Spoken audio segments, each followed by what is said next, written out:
Bienvenidos a este nuevo video acerca de entrenamiento intermitente. Este va a ser el inicio de 3 videos asociados a la bioenergética. Un primer video de bioenergética básica, como para ponernos de acuerdo en algunos conceptos, y después los 2 siguientes, hablando respectivamente cada uno de la bioenergética aplicada a sistemas de entrenamiento. Eh, Saben mi opinión de que la bioenergética no nos hace ganar, es más probable que pueda hacernos perder de lo que nos hace ganar, pero independientemente de eso, es importante conocerlo para cometer la menor cantidad de errores posible, porque además es una de las bases muy importantes de no solo el entrenamiento intermitente en general, sino de las aplicaciones del mismo y de la programación y planificación del mismo. Obviamente, cuando uno imagina la producción de tensión muscular a partir de la famosa hipótesis de deslizamiento de miosina y actina, la única molécula capaz de modificar esa relación actina-miosina a partir de su ruptura y catabolismo es el famoso ATP o adenosín trifosfato. No hay otra molécula capaz. Esto es muy simple cuando llega eh, el impulso nervioso a partir de la unión neuromuscular y ese impulso nervioso se traslada hacia adentro de toda la fibra muscular a través de los túbulos T, la estimulación del retículo sarcoplasmico, segrega calcio hacia el interior de la célula y ese calcio va a ser el que va a modificar. Por un lado, estimulando la ATPasa y de esa manera rompiendo la ATP, y por otro lado, produciendo el desplazamiento de la tropomiosina y a partir de ahí permite la unión actina-miosina. Es decir, que este calcio producto como un mensajero intracelular del estímulo nervioso es el que desencadena la tensión muscular y al mismo tiempo que esto es posible por la ruptura del ATP. Todo lo que veamos de bioenergética tiene que ver en cómo resintetizamos ese ATP para que el ATP vuelva a la cabeza de la miosina y de esa manera produzca la relajación muscular. Por lo tanto, toda la bioenergética es la resíntesis del ATP. En realidad hay una sola sustancia productora de movimiento que es el ATP. Obviamente hay algunas otras sustancias, y sobre todo en algunos seres biológicamente muy pequeños, pero digamos, en términos pedagógicos, podemos decir que el ATP es la única sustancia. Obviamente, la resíntesis de ATP va a terminar siempre en algún tipo de sustancia. Y básicamente las sustancias energéticas a las cuales nosotros le podemos sacar energía para reproducir el ATP, además de la fosfocreatina que no está en este cuadro, son los lípidos, los hidratos de carbono y las proteínas. Los lípidos, básicamente a partir de los ácidos grasos que de la beta-oxidación entregan acetil, que después es transportado por la coenzima A y se transforma en acetil-CoA. Los hidratos de carbono, que tienen 2 vías energéticas, la vía glucolítica rápida y la vía glucolítica lenta, pero que en definitiva todos los hidratos de carbono, no importa si es almidón, si es celulosa o si es glucógeno muscular o hepático, todos son cadenas musculares de glucosa. Sí, la celulosa también es una cadena de glucosas. La diferencia es que el ser humano no tiene celulasa y por lo tanto no puede romper la celulosa, que en definitiva es la famosa fibra vegetal, y el ser humano solo tiene amilasas, por lo tanto solo podemos romper almidón. Todos los famosos hidratos de carbono, sean del arroz, del trigo, del maíz, o de donde vienen, son o almidón o alguna forma de azúcar más simple, como me fue el nombre, no, el azúcar más común, que son dos moléculas de glucosa más fructuosa, la sacarosa. Se me había ido de la cabeza. Pero en definitiva todo es glucosa. La glucosa es como entra al organismo, la glucosa es como se transporta del hígado a la sangre, de la sangre a los diferentes tejidos. Obviamente también podemos consumir algunos otros monosacáridos que no son glucosa, como la fructuosa, pero en definitiva tardamos más, pero también la transformamos en glucosa. Las proteínas también son largas cadenas de eslabones, pero el eslabón es un aminoácido. Si cuando yo no tomo aminoácidos, tomo proteína, la proteína es una cadena de aminoácidos. La diferencia que tiene la proteína con respecto al hidrato de carbono, que no tenemos una única cadena. Los aminoácidos no son uno solo como es la glucosa, son 24 y por lo tanto de la combinación de los diferentes aminoácidos, nuestro cuerpo humano tiene, antes decíamos 5.000, hace 15 años 10.000, hoy sabemos que hay más de 30.000 proteínas en nuestro cuerpo. Proteínas es todo, desde la albúmina y la actina-miosina, pasando por cualquier enzima, es una proteína, o la misma hemoglobina, la mioglobina y algunas hormonas como la insulina también son proteínas. Pero bueno, digamos, depende que estemos hablando, las proteínas son múltiples. Los ácidos grasos también son cadenas, pero son cadenas de carbono que en realidad biológicamente no se conforman como una cadena de carbono, sino como una cadena de dos carbonos, que es el acetil. Y de acuerdo a la cantidad de carbonos, pueden tener hasta 36 como el ácido palmítico, digo, de acuerdo a la cantidad de carbonos, el nombre del ácido graso, pero en definitiva el organismo los transforma siempre en acetil a través de la beta-oxidación. Estas son las sustancias bioenergéticas que tenemos. Obviamente, en el esquema más simple y más básico de la bioenergética, que siempre digo lo mismo, es un esquema pedagógico y como todo esquema pedagógico es extremadamente mentiroso, pero que si no lo sabemos estamos en un gran problema, se habla de tres sistemas bioenergéticos. El sistema anaeróbico aláctico o el sistema de los fosfágenos de alta energía, que es famoso ATP-CP, que como le decía, el ATP ya está, nos queda la fosfocreatina que está disuelta en el citoplasma muscular, muy cercana a la zona contráctil, que es el sistema que nos permite esfuerzos máximos, antes decíamos de 10 segundos, como decía en otro video, hoy decimos que son de 4 a 6. Esfuerzos muy cortos son los típicos. El sistema anaeróbico aláctico o de los fosfágenos no deja ningún tipo de residuos. Segundo, tenemos el sistema anaeróbico lactácido o anaeróbico láctico o glucolítico rápido, como quieran llamarle, cuyo único sustrato es la glucosa. Tan como el otro es anaeróbico porque no usa oxígeno, lo que no significa que necesita la ausencia de oxígeno para ser producido, lo que significa es que no usa oxígeno, puede o no haber oxígeno en el ecosistema. Es un sistema que alcanza su máxima producción entre 30 segundos a 2 minutos, pero que obviamente hoy ya está bastante demostrado que inicia desde el inicio de la tensión muscular, y que son típicamente los esfuerzos de 400 a 800 metros llanos, y que sí deja un residuo que es el famoso ácido láctico o lactato. Y por último, el sistema aeróbico, donde ya sí los sustratos son esas tres sustancias bioenergéticas llamados macronutrientes, la glucosa como hidrato de carbono, las grasas, básicamente el ácido graso, y los aminoácidos que están dentro de las proteínas, y el sistema aeróbico alcanza su máxima producción a partir de los 3 minutos hasta lo que imaginen, y bueno, se habla de maratón.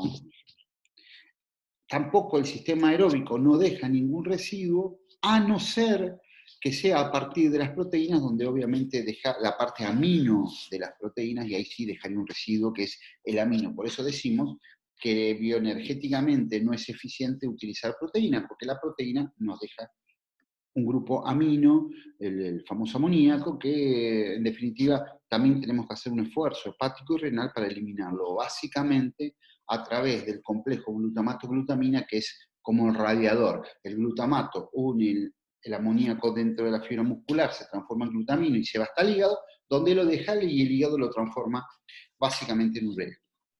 Básicamente en urea, no en ácido úrico. El ácido úrico viene de otro lado. Este grupo amonio es transformado en urea.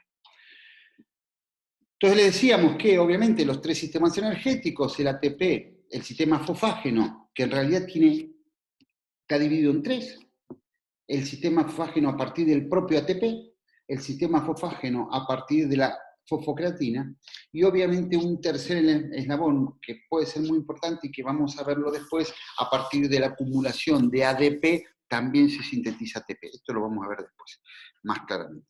Este es el sistema láctico, como decíamos, de los fosfágenos de alta energía, también llamado, que no deja residuos y que nos da la máxima capacidad en fuerza o velocidad.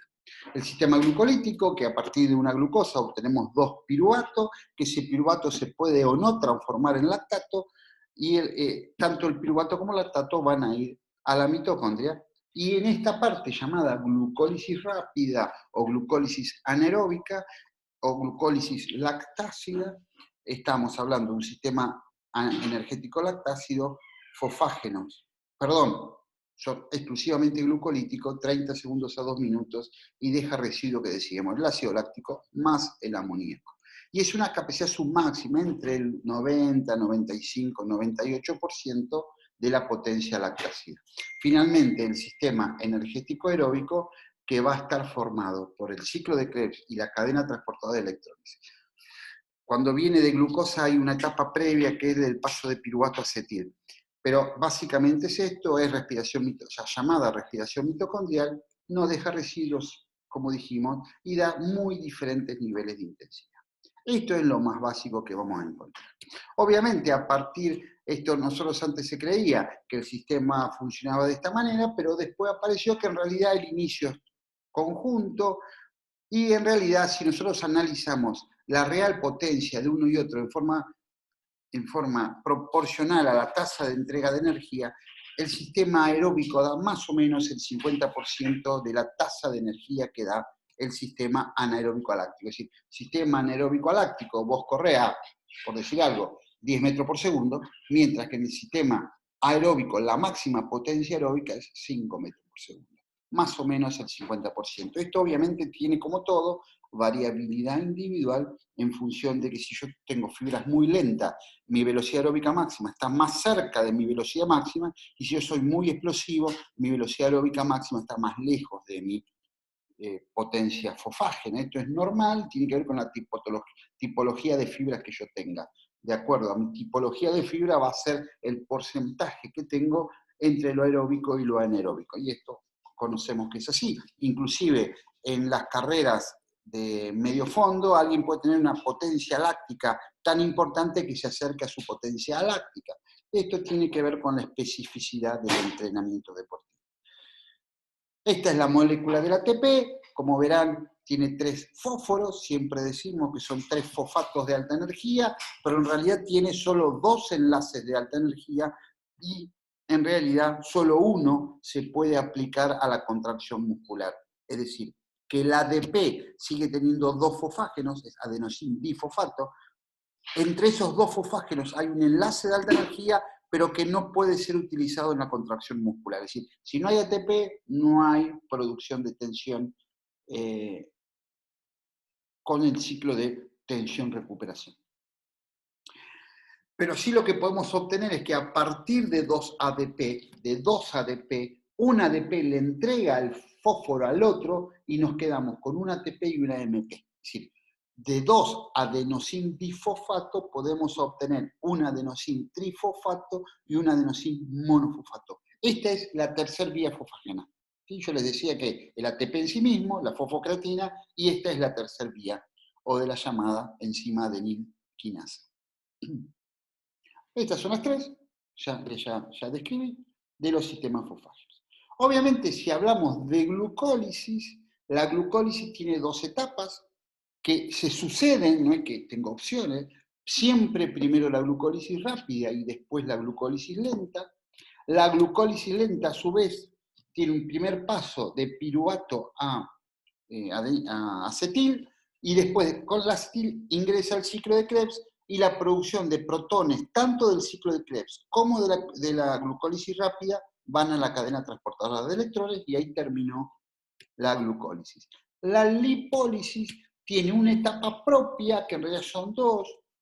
La primera etapa, producto de la lipasa hormonodependiente, y la beta-oxidación. A partir de la beta-oxidación se producen grupos acetil, que ese grupo acetil va a la cadena al ciclo de Krebs y a la cadena transportadora de electrones de la misma manera que viene el acetil de la glucólisis. Es decir, que la glucólisis lenta, prácticamente toda, sacando esa primera etapa piruvato acetil, y la lipólisis final, es decir, lo que pasa con el acetil después de la beta-oxidación, son caminos comunes, que están absolutamente integrados. Lo mismo pasa con la proteólisis. Si bien el grupo ácido puede producir piruvato como la glucólisis rápida, después va a la glucólisis lenta igual que la glucólisis. Digamos que cuando hablamos de ciclo de Krebs y cadena transportadora de electrones, es un tronco común tanto para la glucólisis, la lipólisis y la ruptura proteica. Un camino común.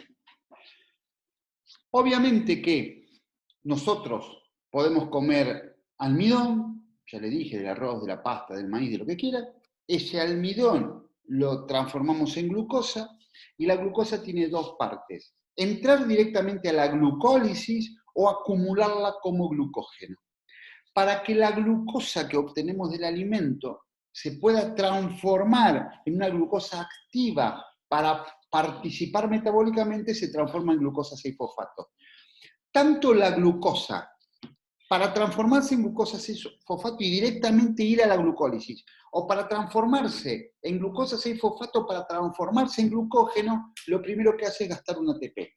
La glucosa paga peaje, y el peaje es pagar un ATP, siempre. A veces uno escucha decir que no, que si la glucosa viene del glucógeno, se gasta un ATP menos que si viene de glucosa, pero no es que se gasta un ATP menos, el ATP se gastó antes, siempre se gasta ese ATP. Y obviamente de glucosa 6-fosfato, que es la glucosa con el fósforo de alta energía del ATP, va hacia la fructosa 1,6-difosfato y gasta otro ATP. Esas dos vías de gastar ATP son lo que se llaman la llave de la glucólisis. ¿Por qué la llave? Porque son dos enzimas que para ser activadas necesitan un estímulo externo a la reacción. Es decir, necesitan o adrenalina, o insulina, o calcio, o ADP, o AMP, necesitan algo que las estimule. Para algunos le estará llamando seguro la atención que diga la palabra insulina, pero la insulina también es un estimulador glucolítico, muy fuerte. Es para otra charla, pero es muy fuerte como estimulador glucolítico. Porque es la única manera que tiene de transformar la glucosa en grasa. Primero pasarla por la glucólisis. Pero este es un tema más complejo, que no vamos a entrar ahora. Por lo tanto, estas dos enzimas las pongo porque son las que cambian, la fosforilasa y la PFK son las que cambian la reacción. Y si nosotros no tenemos actividad física, tenemos mucho ATP, estas enzimas se inhiben y no hay glucólisis. Obviamente, vos acá, en la parte final de la glucólisis, va a terminar de esa glucosa de 6 carbones a 2 piruvatos de 2 carbones. Cada piruvato de fructosa 1-difosfato hasta llegar a piruvato produce 2 ATP. Por lo tanto, como son 2, se producen 4 ATP. Por lo tanto, siempre la glucosa en la glucólisis produce 4 ATP, pero gastó 2. Así que tenemos 2 más. Pero además, un hecho muy importante, produce hidrógeno. Y es muy importante porque el hidrógeno baja el pH y por lo tanto no puede estar disuelto en el citoplasma. Entonces es tomado por el famoso NAD. El NAD pasa de oxidado como NAD a NADH, que es el NAD reducido. Entonces, para que esta reacción se produzca tenemos que tener glucosa, enzima llave activada y NAD oxidado. Si cualquiera de estas cosas no está, no hay glucólisis. No tenemos glucosa, no hay glucólisis, no tenemos enzimas activadas, no hay glucólisis, pero si no tenemos NAD oxidado, tampoco hay glucólisis. Cuando la glucólisis se produce rápidamente, obviamente empezamos a acumular NAD reducido y tenemos que hacer algo. Lo más rápido que hace el sistema humano es ese hidrógeno del NAD reducido entregárselo al piruvato y ahí el piruvato se transforma en lactato. Esta reacción no da energía, para lo único que sirve es para oxidar el NAD reducido y al tener NAD oxidado, la glucólisis sigue y seguimos obteniendo los ATP de la glucólisis. Esta es la función de la producción del lactato, simplemente oxidar el NAD y de esa manera que la glucólisis siga produciéndose. E insisto, esto se puede producir de diferentes maneras. Se puede producir porque no hay oxígeno. Sí, si no hay oxígeno se produce, obviamente. Si yo ocluyo la arteria, se produce. Se puede producir con oxígeno, pero porque no está activado no está activado el ciclo de Krebs, no está activada la mitocondria, y por lo tanto hay oxígeno, pero no lo usamos. O se puede producir porque cada vez voy aumentando más la intensidad y a partir de un momento ya lo aeróbico no me da abasto. Digamos, son diferentes las formas de producir lactato. Obviamente, siempre que hay ejercicio, ustedes no imaginen al ser humano como compartimientos estancos, sino imagínense lo intracelular como compartimentos dinámicos. Si yo aumento mucho el piruvato, automáticamente parte del piruvato va a venir el lactato. No importa si tengo oxígeno o que no. El lactato y el piruvato van a tender a equilibrarse. Por lo tanto, por más oxígeno que tenga, si tengo mucho piruvato, automáticamente voy a tener mucho lactato. Y si tengo mucho lactato, automáticamente va a querer transformarse en piruvato. Esto es absolutamente dinámico. Bueno, me olvidé de sacar las flechas, y queda muy desprolijo, voy a poner todos los nombres así, aunque no era lo que yo quería, pero voy a poner todos así. Entonces, el piruvato o el lactato se intercambian, y se pueden intercambiar en la mitocondria, es decir, no en la mitocondria, en el líquido extramitocondrial, en el líquido intracelular, o se pueden intercambiar dentro de mitocondria. Digamos, piruvato o lactato pueden hacer esto afuera de la mitocondria. Cualquiera de los dos puede entrar por un mismo transportador llamado MST, entran y de nuevo ahí el lactato va a pasar a ser piruvato. Y ahí sí tenemos piruvato. A partir del piruvato, y yo les decía, de una reacción a través de la PDH o piruvato deshidrogenasa, transformamos ese piruvato de 3 carbones, acuérdense, eran 6 de la glucosa, en 2 piruvatos de 3 carbones, pierde un carbono, pierde un dióxido de carbono y se transforma en un grupo acetil de 2 carbones. Ese grupo acetil ahora va a entrar al ciclo de Krebs. El ciclo de Krebs es una sustancia de 4 carbones que toma esta de 2 y va perdiendo lo que recibió a lo largo de varios pasos enzimáticos y vuelve a ser la misma que era antes. Por lo tanto, el oxalacetato, que es el primer intermediario del ciclo de Krebs, recibe el acetil, oxalacetato de 4, acetil de 2, y a través de la citrato-sintetasa se transforma en citrato. Ese citrato va a ir a entrar a diferentes sistemas, diferentes enzimas, como la succinina, bueno, diferentes, y a lo largo de todo ese camino va a perder un ATP, es decir, va a perder energía con la cual sintetiza un ATP, y va a perder muchos hidrógenos. Porque acuérdense que quedan 2 carbonos con oxígeno, 2 carbonos con un poquito de oxígeno y muchos hidrógenos, que vienen de la glucosa. Los 2 carbonos, con el poquito oxígeno que tiene la misma molécula de piruvato, lo transformamos en dióxido de carbono y lo eliminamos por el aire. Es decir, que de cada piruvato eliminamos un dióxido de carbono en la PDH y 2 acá. Los 3 carbones que vienen con el piruvato se eliminan como dióxido de carbono. Y los hidrógenos son las sustancias de alta energía, que las vuelve a tomar el mismo NAD, en la misma molécula que estaba en el citoplasma y que permitía la glucólisis, o una molécula muy parecida que se llama FAD. Es decir, del catabolismo en el ciclo de Krebs de un piruvato, acuérdense que eran 2 por molécula de glucosa, obtenemos un ATP en el ciclo de Krebs, más 3 NAD y un FAD. El NAD va a ir es el primer paso de la cadena de transporte de electrones, y que le entrega el hidrógeno al FAD justamente. El FAD a los citocromos, y de ahí el último aceptor es el oxígeno. ¿Qué hace el oxígeno con el hidrógeno? Se transformó en agua. Por lo tanto, los hidratos de carbono más el oxígeno que respiramos, eliminamos dióxido de carbono y agua. Esto es el metabolismo aeróbico. Un NAD, el hidrógeno pasa por 3 sucinitas eléctricas que cada NAD nos da 3 ATP. Además, el FAD nos da 2, es decir, que a partir de la cadena transportadora de electrones le damos a cada NAD 3 ATP, como son 3 son 9, y al FAD 2. Son 20 ATP, más 1 del ATP puro, 21. Perdón, dije 3 por 3, 9, más 2, 11, más 1, 12. 12 ATP.